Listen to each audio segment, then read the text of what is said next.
Today, I am Charlie Hebdo. Two values we in the US of A hold dearly, freedom of speech and a free press, came under deadly attack today in Paris, France. Among the 12 killed by terrorists were journalists and police officers. Another 4 of the 11 wounded are in critical condition.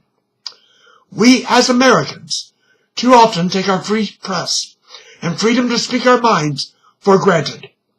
We often forget that in most of the world, what we call human rights are not recognized. In many of our non-Western allies, there is no liberty to speak out, no freedom of journalism. Though in France, the terrorist attack was an attack on the US of A and the Western world.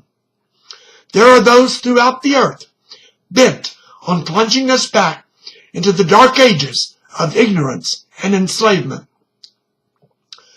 Rather than cowering in their studios, political cartoonists are striking back at the terrorists, churning out artwork after artwork. These brave journalists refuse to be silent, but continue to highlight the foibles of society, even when they are the targets of inhumanity on humanity. We must remain vigilant. We must stay strong.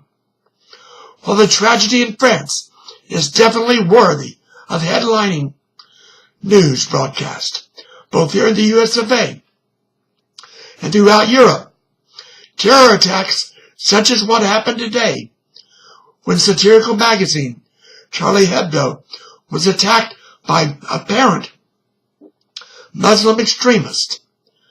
The reality is this type of attack is common in many Mideastern countries.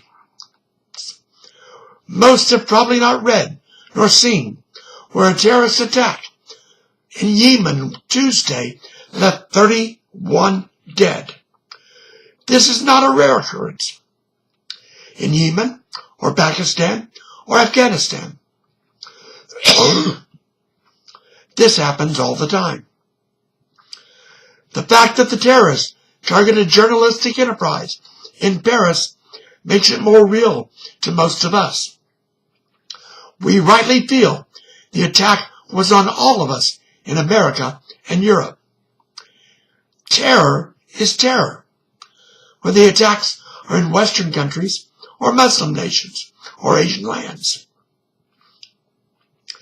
Terror should be condemned wherever its ugly head rises.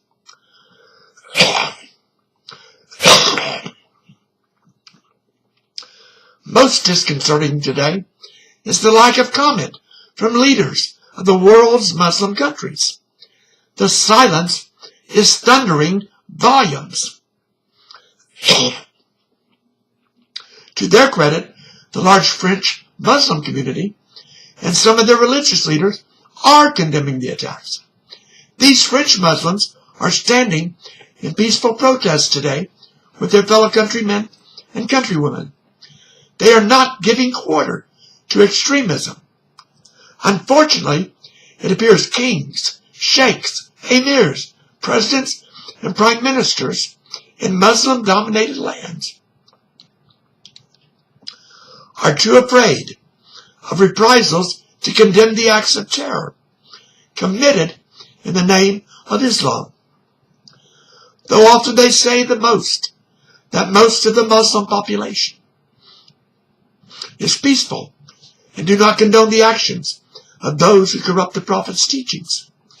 Today, when needed most, there is silence.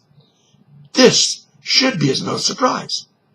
In countries such as Israel, the right of journalists to do their jobs does not exist.